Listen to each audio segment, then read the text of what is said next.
Hello and welcome back to Reading the Decades with me today with a massive haul.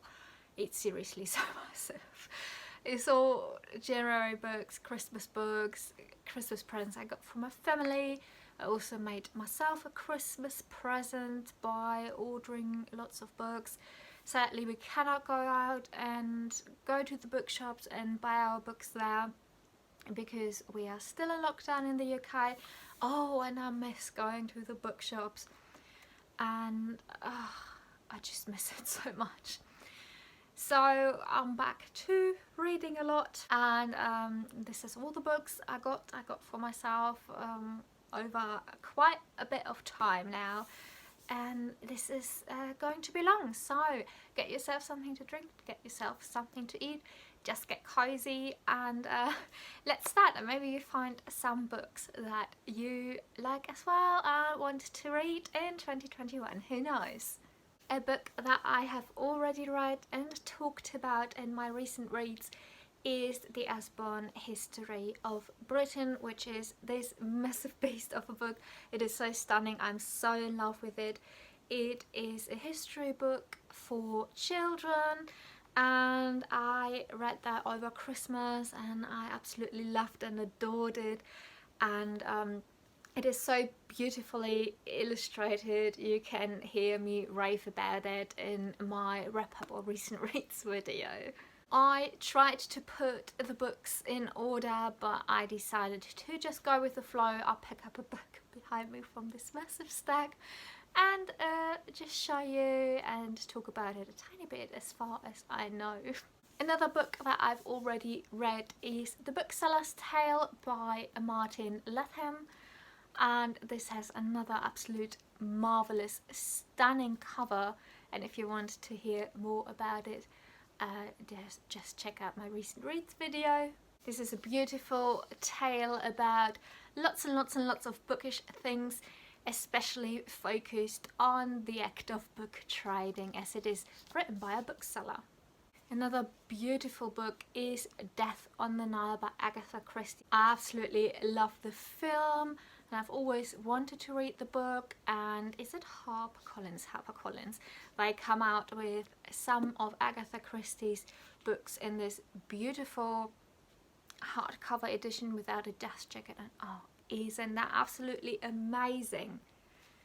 So Waterstones had a big sale on over the Christmas period, and I picked up a few books, and this is just the most stunning cover ever. I got a thriller. I got One by One by Ruth Ware.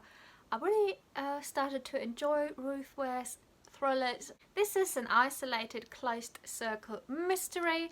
It is set in some snowy landscape, if you can't tell from another stunning cover, and I really like thrillers set in ice and snow, so I hopefully read it this winter. This is glitter all over it from the Christmas cards, but this is Mayflies by Andrew O'Hagan, and this is it set in the 80s or 90s? It is set in the 80s over a summer in a Scottish town, and it's about friendship, it's about growing up, it's about the music of the 80s in Great Britain. Sounds absolutely exciting, but it's a summer book, so it still has to wait a bit until I pick it up. Then I got John Mullen's The Artful Dickens, another stunning cover. This book is about why Charles Dickens writes such fantastic novels, why he's so popular, why his novels are so popular, the tricks and ploys of the great novelist. Yeah, I'm absolutely excited to learn more about Charles Dickens' writing. I think I really missed out on learning a lot more of Charles Dickens at university, and try to fill that gap on my own, and this book is hopefully going to help me with that. It's so beautiful. This is the book haul of the beautiful books. I got Hilary Mantel's Mantelpieces, which is a collection of her non-fiction work, it's journalism, book reviews, speeches, I believe, and I'm really looking forward to reading her non-fiction. I've only read her Wolf Hall, the first and the second book, in 2020. That was my first getting in touch with Hello Romantal, and she definitely got a fan in me, and I'm very excited to learn more about her and her work. And another book by an author that does not get a lot of attention in my opinion, it is A Weekend in New York by Benjamin Markovits. I got his Christmas book roughly 2 years ago, and it features the same family. So this book is about one of the family members that in the Christmas book come together for Christmas.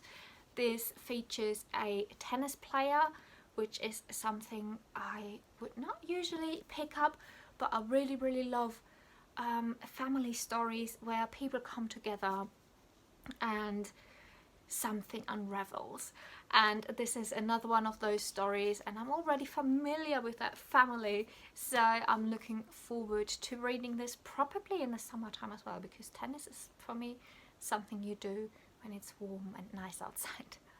A book I fell in love with the first time I saw it is Reynard the Fox, retelling by Anne Louise Avery. This is a century-old story that gets retold by a woman, and I'm very excited. And this book is also so beautiful and stunning, not only because I love foxes, and oh, I'm so excited for this one. This is a story about a fox, about animals, and it's going to remind me of Aesop's Fables and Fables by La Fontaine retold.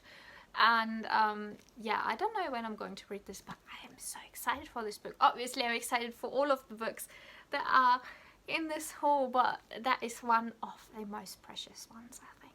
Reynard was once the most popular and beloved character in European folklore, as familiar as Robin Hood, King Arthur or Cinderella.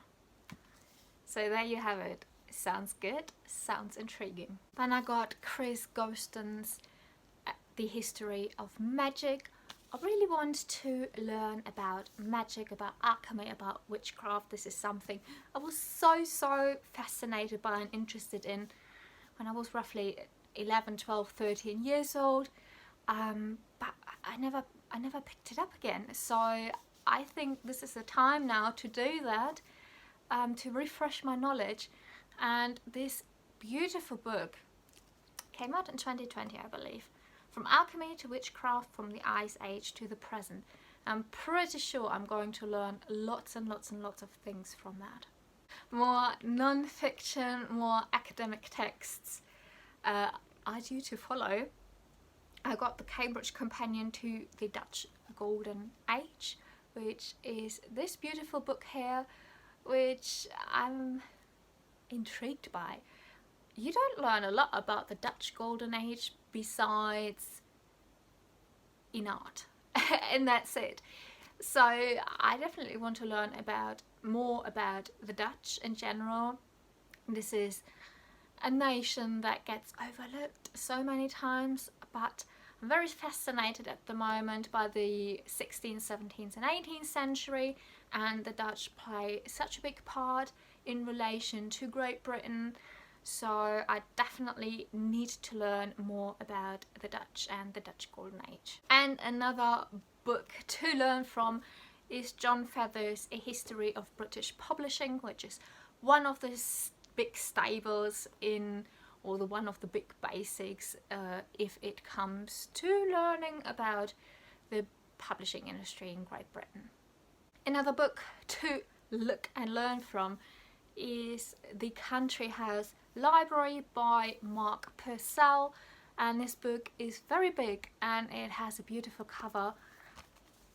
The back is beautiful as well, and I mean, I'm a bibliophile. I'm interested in collecting books in libraries, and learning about the country house library is such a fascinating topic, and something I have not learned a lot about and never came across in depth. So I hope this book is going to provide me with lots and lots and lots of new facts. It is also beautifully illustrated with photos and illustrations, and this is going to be a pleasure to read and to look at as well. Next we have some massive books. I'm a big book lover. I love to stay in a book for as long as possible, and the more pages a book has, the better. Not always, but I really appreciate to stay within one world or one topic, and yeah, so obviously I had to get more big books. One of them is The German Genius by Peter Watson, which has been on my wish list for years. I think this book came out in, let's have a check when it came out actually, in 2010. This book came out 11 years ago, and since its release it was on my wish list. I think this is the book that was on my wish list for the longest. So I finally got this. It is fat, it is massive, it is a beast. It has nearly 1,000 pages. But I'm German and I'm very interested in how, is Peter Watson British? I don't know, but how a Brit writes about the German ideas and German culture influencing the world. And yeah, I'm just very interested in all this intercultural stuff, and also how nations and countries just influenced each other throughout history. So this is going to be a magnificent read in more than just one way. The next book I've never heard of before until shortly before Christmas. It's another beast. It's a classic historical fiction, or it's a classic historical novel. It is The Man on the Donkey by H.F.M. Prescott, and this is another absolutely stunning, gorgeous edition. The Man on a Donkey is an enthralling novel about a moment in history when England's Catholic heritage was scattered to the four winds by a powerful and arrogant king. Sounds marvellous. It's about Henry VIII, it's about the dissolution of monasteries, it's about the Reformation. Those are all topics I absolutely love to read about, learn more about, and I'm so glad. I don't know where I discovered this book actually. I wish I would know. I wish I could still remember, because I think this is one of those treasures you only find a few of in life. So yeah, absolutely stunning, beautiful, and a treasure. I got 2 books for my Everyman Library edition collection. I didn't know I started to collect them, but now I have a few, so why not start a whole collection. I got The Diary of Samuel Pepys. This is just a collection. This is just a selection from his diaries. If I like this, and I'm pretty sure I like this, I'll collect all his single volumes, because thankfully they're all out in single volumes each year.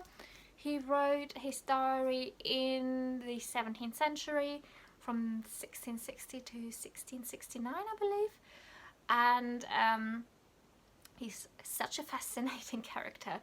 He's such a lovely book collector, and this is mainly why I'm interested in his diaries. I wanted to hear him talk about books and book collecting, and also I'm very intrigued in learning more about the 17th century from a 17th century point of view.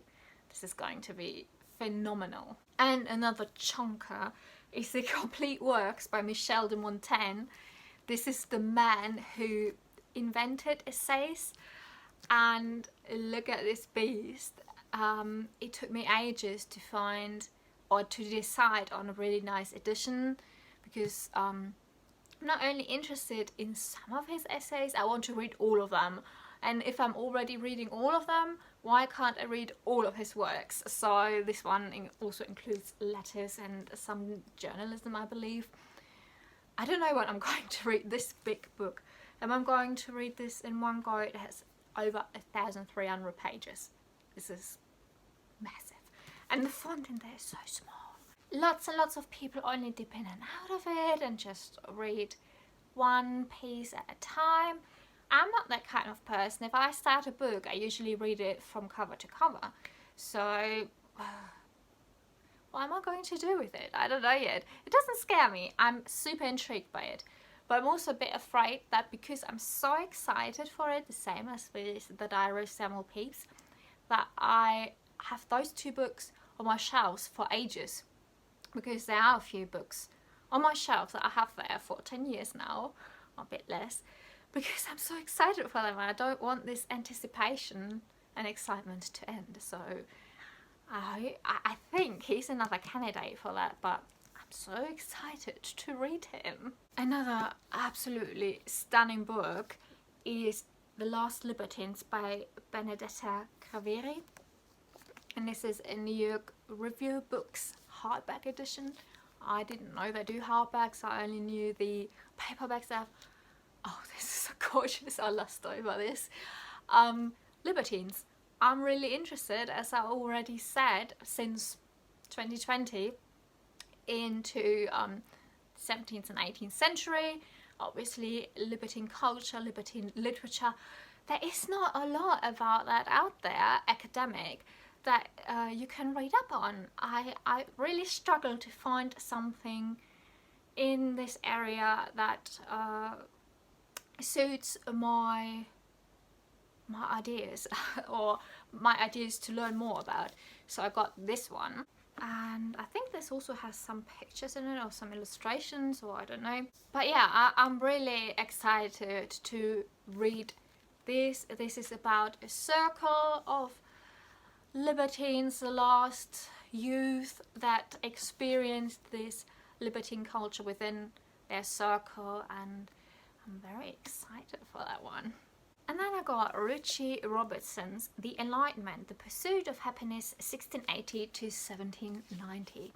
So another book that absolutely fits into this time period I'm interested in at the moment. And the Enlightenment, obviously, is a super interesting topic to learn more about. I learned so much in it at school and at university, but you can never learn everything. And this is also talking about how the Enlightenment influenced our culture in 2020, 2021, I don't know when it came out, let's say the 21st century. This is one of those forming periods of Western history, and I hope to be able to read all of those in 2021. Now to a book that is a lot smaller, and I decided to get this in its original language, German. It is actually two books together, Stefan Zweig's Erasmus von Rotterdam and Montaigne. So Stefan Zweig wrote lots and lots of short biographies about people that interested him. Two of them are Erasmus von Rotterdam and Montaigne. I think you could put those two perfectly together, how they did in this book. It's very short, so those biographies don't cover a lot, but I don't think I've ever read any of Stefan Zweig's non-fiction, so I'm looking forward to trying a new author and an author's genre, and yeah, I'm interested in seeing how he received and how he works with those two personalities of history. And I also thought this would go so well with my collected works of Michel de Montaigne. Now the rest of the books is actually behind me in this shelf here, or on this shelf, and I desperately need to reorganize my bookshelf. It looks absolutely higgledy-piggledy, filled with the books just put somewhere and everywhere. But that is a topic for another video. Another two German classics that I got is Goethe's Faust Part 1 and 2 and Urfaust in this cloth-bound edition. Faust is one of my favourite books, not only by Goethe but of all time, and I'm really interested in the Faust legend in itself. And I didn't have a copy of Faust anymore because when I moved I had to get rid of so many books, and Faust was one of them because the copy that I had wasn't a really nice one. So I always wanted to repurchase it, and I did this in this edition. Another one of my favourite German authors and all-time favourite authors is Theodor Fontane. I absolutely love and adore his novels, but he also wrote poetry, and his poetry is just the most beautiful thing on earth. So I got this tiny little cloth-bound edition of all of his poetry, I believe, and I'm looking forward to reading this, especially in spring, because I think he's a very spring writing author. I'm just such a seasonal reader, and Theodor Fontane to me is just like somebody I love to read in spring. I don't know if his poems ever got translated into English, but if they are, you just have to check them out. They are just absolutely amazing.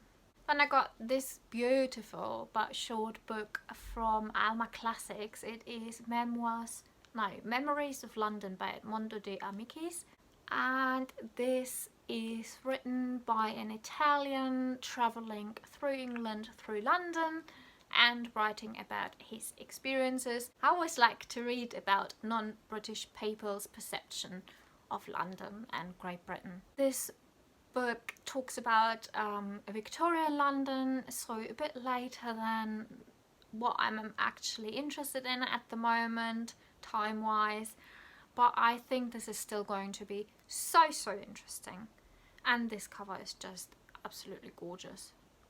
Another 18th century piece of literature is Maria Edgeworth Castle Rackrent, which is getting so many good reviews. It is talked about as being so funny, so I'm really interested in reading that myself. Also a writing woman in the 18th century that got published. Absolutely exciting. If you haven't noticed yet, I'm doing a big Jane Austen project where I reread all her novels, and I just recently read her teenage writings for the first time, and because I'm interested in learning more about Jane Austen herself, I asked for Lucy Worsley's Jane Austen at Home. Lucy Worsley, one of the most known or most well-known and prominent biographers and historians of our time, and to go with my diaries of Samuel Pepys and also going with my interest in that time period, I also got Claire Tomalin's Samuel Pepys, The Unequalled Self. Claire Tomalin, another one of those big famous biographers, absolutely amazing. And to learn more, Samuel Pepys is one of my big goals of 2021, if I even can say that I have any goals for this year. I got one Penguin modern classic for Christmas, and that is Tim Lott's The Scent of Dry Roses. This book talks about the author's parents who met in 1951. It talks about post-war Britain. It talks about this post-war trauma and austerity his parents lived through. I think it also talks about, it talks about his childhood, and how his generation was so different and couldn't connect to the older generation or the generation of their parents anymore. So this is a topic I'm also very interested in. I'm absolutely interested in post-war Britain, and this is another beautiful book for my collection in this kind of series that I start to create. Another German book I got is a historical novel by one of my favorite German authors that I absolutely adored when I was a lot younger, and this is Die Flügel der Freiheit by Tilman Röhrig. I don't think any of his books got translated into English, but if you can read German, his books are very good and very great and well written and absolutely enticing.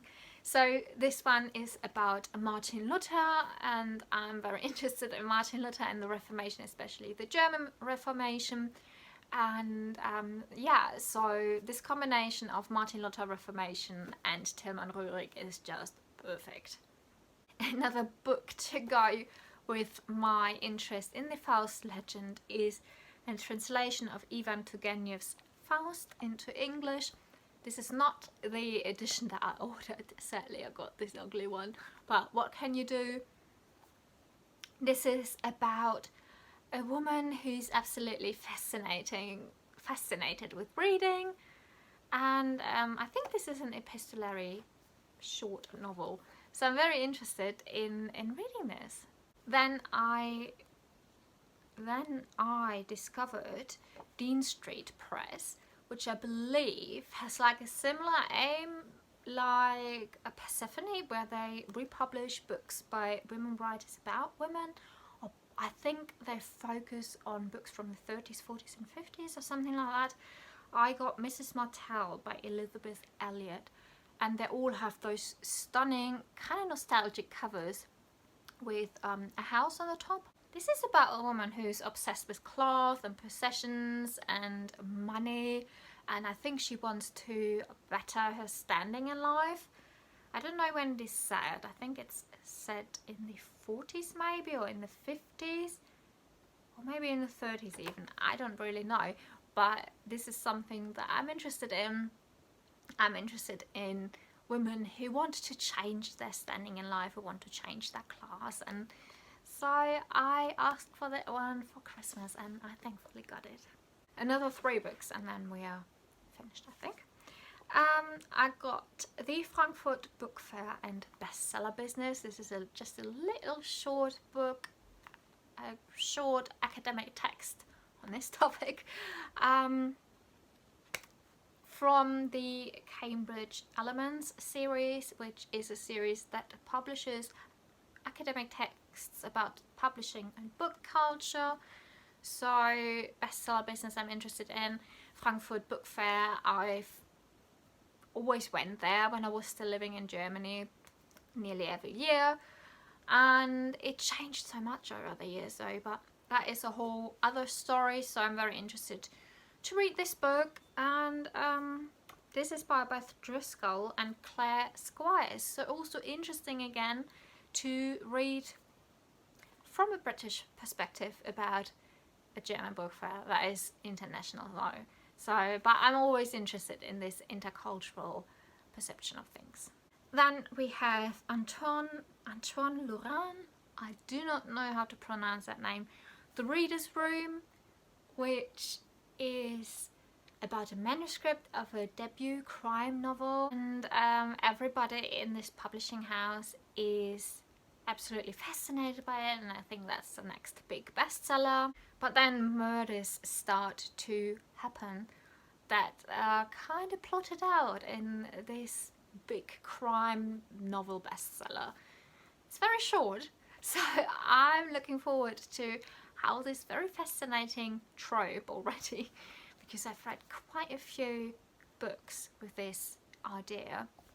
Well, I'm very looking forward to how this is spread out over so many, or so little pages actually.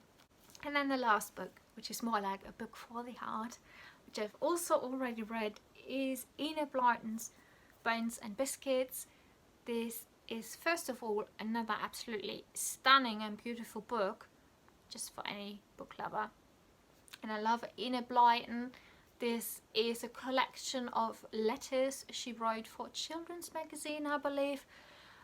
It is written from the perspective of a dog, and we follow this dog's little adventures, and I think this was also, it was inspired by Enid Blyton's own dog, and this is just so charming. It is very, very short, but it's so lovely, and if you have somebody to read to, then I think this one is very lovely for doing so, because those letters are very, very short, only a page or 2, and we also get some very sweet illustrations in this one.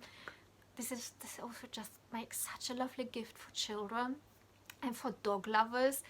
I can't recommend this book highly enough, just for so many occasions, so many readers. Just if you see that in the shop somewhere in the future when we're allowed to go back out, then just take a deeper look at it. Oh my god, there you have it. Those are all the books that I received recently. I wish I could go to the bookshops right now to get more books. No, actually, I want to do something like a book buying ban, not really a book buying ban, but be a bit more sustainable with my books. Because at the moment it's really hard also to buy used books because we can't go into used or second-hand bookshops. But I do not buy used books online because you never know what you get really, so I rather pick up used books in person. But usually also I prefer my books new. This is a story for another video again though, which I want to film very soon, about buying habits and book sustainability. And yeah, I hope you've seen some books today that might get you interested in, or that you want to check out, or some authors that you want to support. And until then, happy reading.